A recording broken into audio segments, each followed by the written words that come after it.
Are you searching for a deeper understanding of yourself and your place in the world? Do you yearn for more balance, more peace, and purpose in your life? Well, look no further than the Intuitive Revolution podcast, your trusted source for holistic insights and intuitive guidance. I'm your host, Alicia Farricielli, and I am ready to take you on a journey to inner peace and balanced well-being. The Intuitive Revolution podcast. I'm your host, Alicia Farricielli.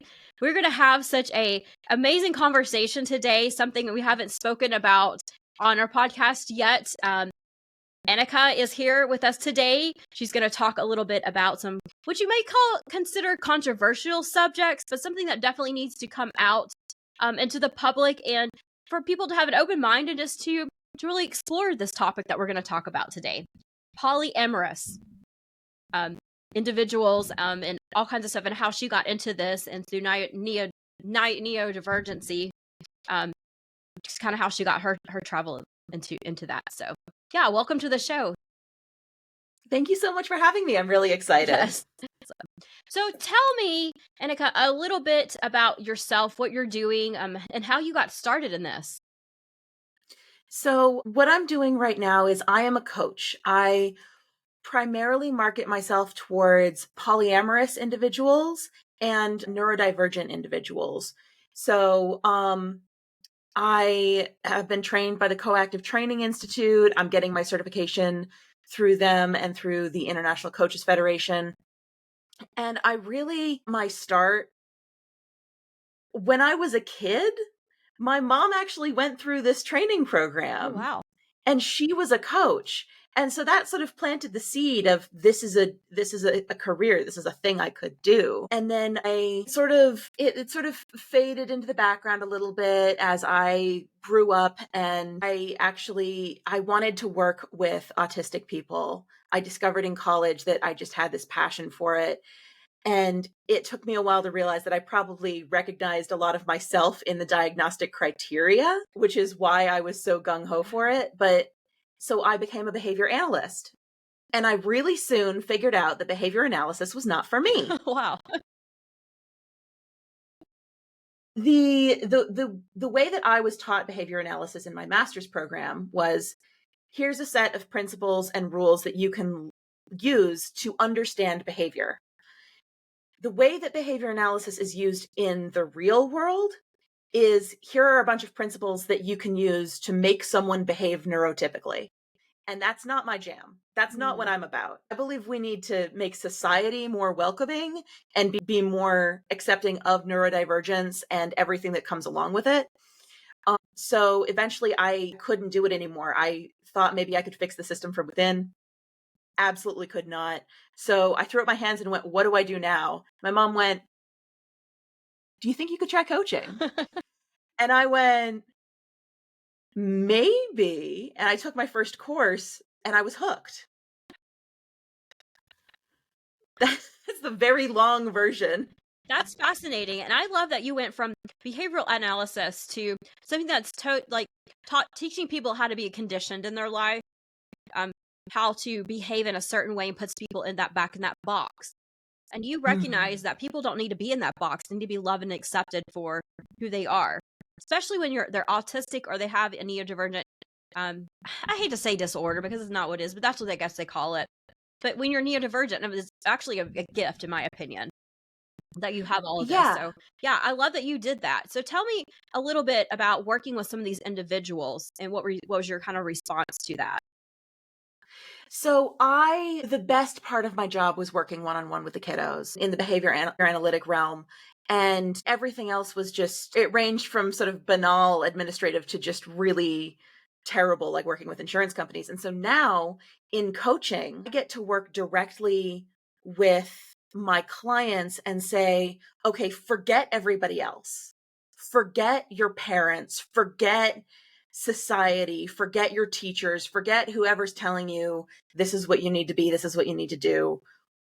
What is your experience of the world? What do things look like from your perspective? And how can we integrate that perspective and integrate your specific needs into your goals and your plans and how you want to carry forwards? So let's let's go into talking a little bit about poly. Say it again. Polyamorous. Polyamorous. Sorry, audience. I'm having a hard time with this word. So that's kind of getting people out of that box and really who they are, authentically. So tell us a little. Mhm. Tell us what it is and how you got started into working with these individuals.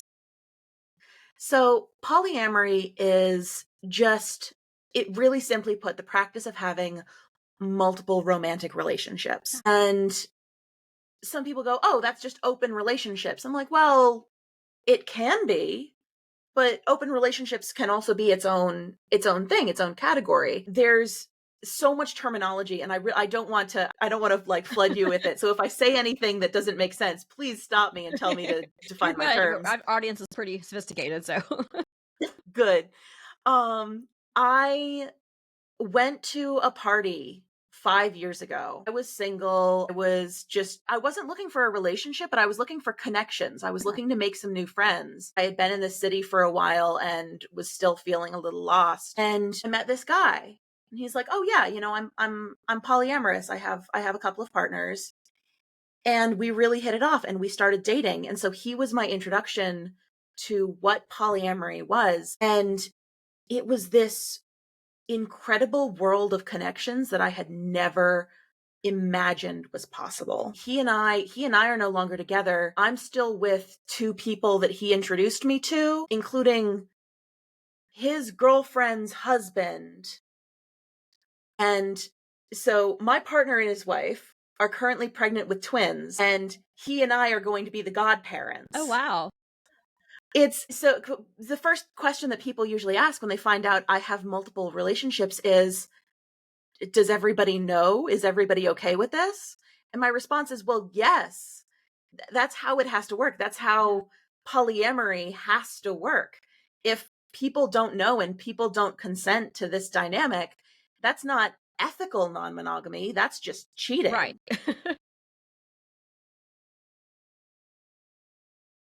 Every person in this arrangement, they don't just know and agree to it, they're actively enthusiastic about generating these connections and these relationships. And they're we have a word called compersion, Okay, which is just happiness for another person's I happiness. love that. Yeah, and I find that that's really, it's not like a requirement to be polyamorous, but it's really prolific among a lot of people who find themselves naturally drawn to polyamory. Yeah. So assuming like the difference between like an open relationship is probably typically more sexual, whereas you have the polyamorous is more like you actually have a relationship with multiple people. Um, yeah, it's Yeah, more on an emotional exactly. level than probably more on a sexual level. Yeah, yeah. I have a friend who calls herself monogamish because she has this primary relationship, but they both have sex outside of the relationship and are totally cool with Yeah. that. So that's an example of an open relationship, whereas polyamory, there's so many, it can be hierarchical, it can be non-hierarchical, there's relationship anarchy, there's solo poly, like there's all these ways to describe it, but really it comes down to, what do you want? What relationships and connections do you want? What do you want for yourself outside of those relationships? That's probably the most important part, actually. What do you want to give to yourself before you are giving and taking with other people? Yeah, that makes so much sense. It's almost like you need to be really confident in yourself because you're looking for in partners. Typically, people tend to just grasp on a partner when they're not confident in themselves, and they make that one partner their entire world. Whereas it sounds like when you're confident within yourself, that it's better to you have a better mindset to open up to having different relationships at the same time. Yeah, I think there's definitely space for people to be like codependent within polyamory. Like it's not a cure all by any means, but it is harder to it's those unhealthy patterns Mhm. show up really obviously, and it's a lot harder to ignore when you don't have this societal backing of, oh, well, you're supposed to be everything to your monogamous partner. Makes total sense. So, did you have any type of hesitation getting into this at the very beginning? Yeah, I was really nervous in putting my name and my brand out there publicly associated with polyamory, because a lot of people are just like, "Oh, that's sex stuff." And I'm like, "It's really it's not." Yeah. But then I was actually working with my own coach, and she really hammered the point home that you can't be for everybody. Yep. You can't be you can't be everybody's cup of tea. And when that finally sunk into me, I went, "Oh, I don't want to work with people who are going to dismiss polyamory offhand. I want people who are curious about Yeah. polyamory." So that made me much more willing to like put myself out there in the Yeah. marketing sense. Yeah, it seems like it's that's taking away the people pleasing to me is when we try to work with everyone as business owners and we're like, "Oh, we have to please everyone else." The best coaches I've had have been ones that are not like that. They're very selective of who they choose to be. And they're like, "Okay, cool. This person doesn't want to work with me." Then that means we're just not aligned, but I don't have to change my identity and who I am with it. Yeah. Yeah, absolutely. It can be really stressful to be quote unquote rejected in that Yeah. way, but eventually you start looking at it as like, "Oh, well, this has freed up my own time and space to devote to a client who really wants to work with me." Yeah. It's all about that perspective Yeah. shift. So when you work with your clients, do they typically come in on I'm just going to call it poly for now, Yeah. polyamorous. Do when they come in, are they typically just curious or are they usually involved in relationships? It spans the spectrum of like people who are looking for a monogamous relationship but aren't um but they're not really content with the monogamous approach, shall we Yeah, say. Like a lot of people out there are dating coaches saying like, "I will teach you the tricks to talk to women or to talk to men." And I don't ascribe to those like gender yeah, paradigms. So like I'll have monogamous people coming to me for assistance in their relationships, and I'll have people who want to start dipping a toe into polyamory but don't know where to start. Or I'll have polyamorous people who are like, "I'm having these issues with my relationships and I want to get myself sorted out so that I can be a happier person and a better partner." The one thing that I think everybody who comes to me has in common is a level of shame. ooh, And it might not be around their relationship style specifically, but something is happening and they feel like they are bad people on some level. They feel like they need to fix or change something about themselves. And that's always the first thing I address is that perspective. Is like things will change. Things always naturally change, but nothing needs to be fixed about a person. Like there's nothing within you that's broken, even if you have like trauma or things like that. The things that happen to you may be awful and you might feel terrible. I'm not going to tell you that you're wrong in any way. That's generally the first thing I need to get out of the way with most of my clients. And even just that shift of perspective into I need to change myself to I'm going to allow myself to change in these ways has such a massive impact. yeah, and that could, I mean, we go back and we look at history and society of what they've dictating our common. You need a man and woman marriage, have kids, and off to live the happy life. And then you have people who are forced because of society and the judgments and even like the laws and stuff that came around it that were, they were gay or they did have different feelings for different things, or maybe they didn't have, they were not they just had different feelings. And so it's kind of like they're squished into this, and it causes such a depression and causes such a shame around that we have to get out of society shaming people for who they are and their thoughts and their feelings and what they truly believe and then creating just this massive world of confident people who are authentic in themselves. And so I love that you're bringing that out and bringing the shame portion out before, because that's so a lot of people have so much shame. So someone who has shame, what's the first thing they need to do besides kind of switching their perspective? What are some tips that you could give them? Oh gosh, tips to deal with shame. I think first you need to examine your self-talk.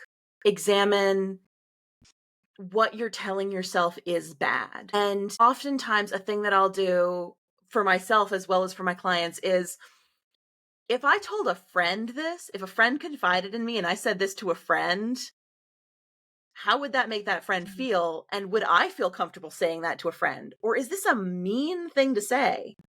And if it's a mean thing to say, what part of you is saying that, and what are they trying to protect you from? We call them in coaching saboteurs. Yep. Because they sabotage us. They Yeah. sabotage our actions. But they're there for a reason. And their reason might not be productive anymore, but maybe it was at one point. And so just examining what these voices are trying to do that's positive for you might enable you to speak more compassionately to them and through them to yourself. I like if there's a task that I really don't want to deal with. Are you talking to? Yeah, No, I I through did that. that. So yeah, we're saying this. Yes, avoid it. I love it. I love that. Yeah. Yes, I did. I'm actually in the process of doing the PQ program right Oh, now, it's and wonderful. Yes. one of my saboteurs is the avoidant type. So I had to really sit down and look at myself and go, what is avoiding going to get me, or what has avoiding gotten me in the past? And how can I be more compassionate to that part of myself that's really afraid? Yeah. It's all fear. It all comes back down to fear. This fear, but it's also when you feel the shame, the person who's given you the shame is put that upon you is always that's fear-based too. So when you start to understand that, like the other person's treating you this way or shaming you this way or making you feel this way because they also have shame inside of them, or they have some type of fear inside of them. And so hurt people always hurt people. And so when you start to realize that and realize it's really probably not about you, it's about the other person putting that shame upon something that's scaring them about themselves. Yeah, I think that's sort of like a really advanced healing step that I think is absolutely vital. And like giving that compassion to the other person that put this burden on you, it can also be really freeing initially to think like, what about me is so scary to them? That can be incredibly empowering. Like, you had this power to terrify them, so they felt the need to push you down. Yeah. What is that power that's within you? Yeah. Reclaiming your power. I love it. Yeah. So so we have people who are a little on the edge and they're kind of like, oh, I would do this or look more into this. So I don't really sure about that. What are some tips that you would give those people? You don't have to be 100% sure. Okay, that's a great one. You can have doubts and fears. Everybody has doubts and fears. The real question is, what is it worth to you? What is the potential future that you see that is worth taking the risk? And there's a little bit of breaking down some assumptions here that can be really painful and scary. You know, people go, oh, well, we'll open up our relationship, but we'll stay primaries to each other. And that's like their security blanket method of trying out polyamory. And then they find that they or their partner are having really big feelings for someone else. So they go, oh, well, we need to close down the relationship. But those aren't really, those you're sort of fooling yourself when you do that. Like, setting up the rule we're not going to have feelings for anyone else isn't actually going to stop your feelings from coming Yeah. out. It's just going to generate shame Right. when those feelings do eventually happen. So I would say getting educated on what polyamory is and can look like is a great way. I highly recommend the books More Than Two. I'm actually rereading it right Okay. now. And Polysecure, which is about attachment styles and psychology in relationship to non-monogamy. So who would you recommend not do this? Oh, okay. Who would I recommend Maybe they're not not be ready. polyamorous? What are some signs that they're not ready for this? If you can't be honest with your partner, and then either you or your partner or both are not ready to step into non-monogamy and polyamory, because there needs to be a level of trust that you both give and receive. People think that cheating isn't possible in polyamory. It's absolutely possible in polyamory. Cheating is breaking a relationship agreement regarding the consent of another person. So just like sleeping with another person could be considered cheating in monogamy, telling your partner that you're dating someone else when they have requested to know who's in your circle, that's if you feel like you can't be honest with your partner about your, also in terms of self-advocacy, your needs and desires, you need to do a little bit more of that internal work Yeah. before you step into hard mode. Yeah. Essentially, polyamory really is relationships on hard mode. Yeah. I'm sure that you learn a lot about yourself going through that process.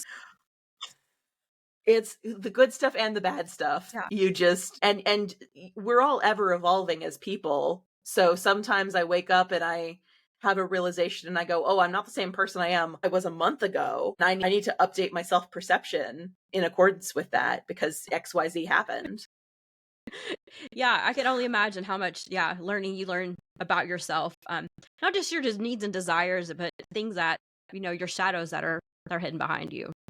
With it, jealousy, Absolutely. all the things that could probably pop up throughout that. Yeah. So what Yeah. do you think are the top 2 misconceptions people have? I sort of touched on this earlier. Definitely in the top one would probably be it's all about sex. Yeah. And it's really not. Honestly, I think most of the asexual people I know are polyamorous. Okay. Because in polyamory, relationships don't have to include sex. They're self-made. They include whatever you want them to include. The second biggest misconception would probably be that polyamorous people don't experience jealousy. That we're all just perfect Zen hippies. And no, I hate to break it to you, we're all just human. Yeah. Jealousy is a manifestation of an unmet need. Yeah. It's not a bad thing. It's just saying, it's just your emotional alarm system going off saying, maybe, hey, this person is getting a thing and I also want that thing and I don't feel like I'm receiving that thing. And so you feel jealous of them. It might just be sort of jealousy out into the void of like, I want a primary partner and right now I don't have a primary partner. So I'm just going to feel bad whenever I see someone with a primary partner. And it doesn't feel great, but like, it's not inherently a bad or evil feeling. It doesn't mean you're a bad person to feel jealousy. It just means that maybe you need to address certain needs. Maybe there's more that you could be giving to yourself is the real key. Yes. I think a lot of times when we have our jealousy, we look for other people to meet our needs because nobody can fully meet your needs. You need to really look back into yourself and go into your inner self and how can you meet those needs for yourself? Yeah. Mhm. And it's not a Absolutely. independent, everybody's like, oh, I can't depend on people. You can depend on people, but you also have to look inside yourself and be the core dependent person. the core person, your Yeah. primary person that you depend upon. Yeah, you need to be your own primary partner. Yes. There's no like, no man is an island. We all need to depend on people. But at the same time, if I may mix metaphors, nature abhors a vacuum. So you can't just be like, okay, I'm just going to pull from all of these people to meet all of my needs if you're not giving anything back to them or giving anything to yourself. Yeah, and that's You need to give to yourself first, and then you can give to others. and that's where I can see probably a lot of these type of relationships fall apart. Yeah. Yeah. Yeah. I mean, any reason that a monogamous relationship falls apart, you can see a polyamorous relationship fall apart. Yeah. Plus some, because there's so many Yeah. there's so many other weird dynamics. Like if I'm dating two people and they don't like each other, maybe one or both of those relationships is going to have to end. Yeah. Because I can't, because it's not my responsibility to manage the situation. It's my responsibility to manage myself in each of my relationships, not their connection. So for our listeners that are interested in exploring this, where could they go for more information? Like where would they get started? Okay, so getting started, I think I mentioned More Than Two. I mentioned Polysecure. There's the Multiamory podcast, which has some great information. That's where I learned the term garden party polyamory as opposed to kitchen table polyamory, which I love. If you want something a little more old school, a little more traditional, there's always the ethical slut. Right. That was like the seminal work. That's the one everybody knows. There's there's me. Yes, You can come talk to me. I do free confidential consultations, half an hour to an hour, see if you want to work with me. There's really a growing body of literature out there, all sorts of blog posts. You'll get sort of, you need to be careful when you go for like blog posts and think pieces, obviously, because they haven't been, peer reviewed. It's the scientist in me coming out there. There was one posted by the New York Times that was something along the lines of polyamory is just a rich person fad. And I'm like, please show me the rich polyamorous people. Like, where? What? Like no, I don't know any rich poly people, so I don't know where the New York Times was getting that. Clearly it wasn't from Pittsburgh. And yeah, there's a lot of, if you're looking for mental health assistance, there's a couple of directories online for poly aware professionals. And again, your mileage may vary. People can put themselves on those lists sort of sight unseen, so you might have to do a little shopping around, but they are generally good places to go if you want someone who's not going to be judgmental when you say, hey, I want to have multiple romantic partners. Well, thank you for those resources, for sure. Of course. So as we're kind of wrapping up, what is the one tip that you would give people? And they don't have for anything that you're doing. For